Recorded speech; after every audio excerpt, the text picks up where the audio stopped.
actual invasion. Pour the German panzer divisions across in high-speed barges under an umbrella protecting fighter planes. 히틀러는 전쟁 전부터 영국과의 전략적 동맹을 맺기 위해 협상을 하기 원했지만 영국엔 처칠이 수상으로 있는 한 협상은 불가능해 보였는데요.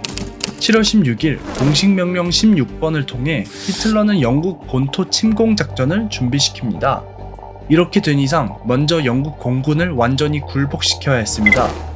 독일 공군은 영국 상선들을 공격하면서 영국 전투기들을 해협으로 끌어내려고 했는데요. 전투기를 아껴야 했던 가우딩은 화물선을 지키는데 최대한 적은 숫자의 전투기를 보내면서 탐색전을 하기 시작합니다. BBC를 통해 공중전이 마치 스포츠 경기처럼 중계되는데요.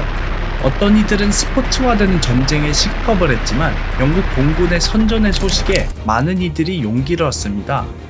탐색전이 계속되던 도중 7월 10일 독일 공군은 거의 70여 기의 항공기를 출격시켜 해협에 있는 영국 상선들을 공격하는데요. 영국 공군도 50여 기의 전투기를 보내 지금까지 보지 못했던 격렬한 난전이 시작됩니다. 해협 전투가 시작된 건데요. 독일 공군은 수적 우위 때문에 공군 간의 불리한 격추비도 결국 유리할 거라고 봤습니다. 하지만 영국의 전투기 생산량은 독일 공군의 끊임없는 공습에 불구하고 늘고 있었고 영국 연방과 세계 곳곳에서 조종사들이 지원하면서 부족했던 조종사를 보충할 수 있었습니다. 7월 4일부터 한 달 동안 이어진 해협 전투는 두 공군이 서로의 전력을 탐색하면서 경험을 쌓게 되는 전투가 되는데요. 총 독일군 항공기 손실은 307기인데 비해 영국군 손실은 157기에 그치면서 영국 공군의 저력을 볼 수 있었습니다.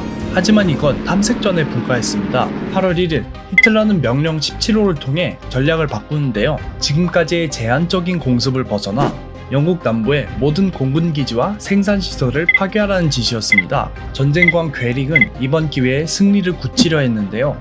8월 10일로 계획된 독수리의 날은 전례 없는 대규모 공습으로 이미 약해져 있던 영국 공군을 4일 만에 휩쓸 계획이었습니다. 당시 괴링은 영국 공군이 전투기를 최대 500여 기 정도 보유하고 있다고 생각했는데요. 실제로는 715기가 출격 준비 상태였고 추가로 424기를 보관해 놓았었습니다. 영국 조종사들은 본토를 지킬 사명감으로 맞붙었습니다.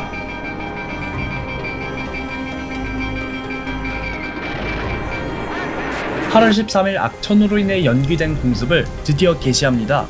독일 공군의 위력을 과시할 이 작전을 위해 총 2300기의 항공기를 대기시키는데요. 하지만 독일 공군의 주력기 BF-109는 항속 거리가 짧아 영국 상공에서 오래 체류할 수가 없었는데요. 전투기의 보호가 없으면 독일 공군의 비교적 큰 폭격기들과 급강하 폭격기들은 속도도 느려서 영국 전투기의 손쉬운 제물로 전락했습니다.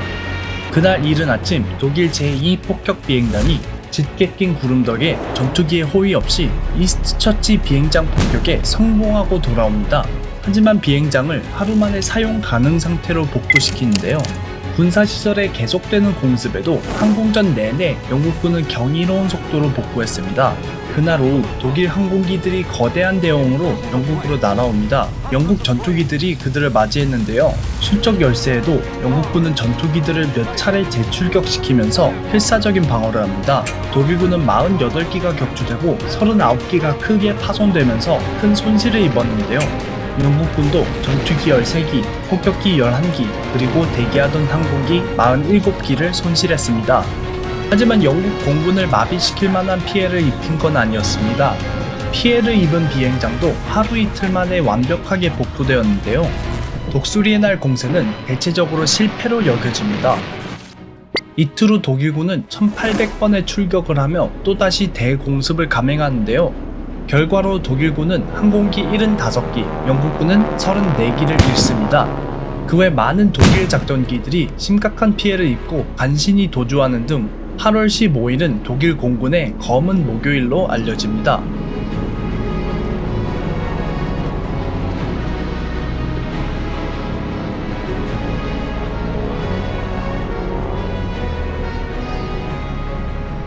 (8월) 내내 군사시설을 주로 공략당하던 영국은 뜻밖의 공습을 당하게 됩니다.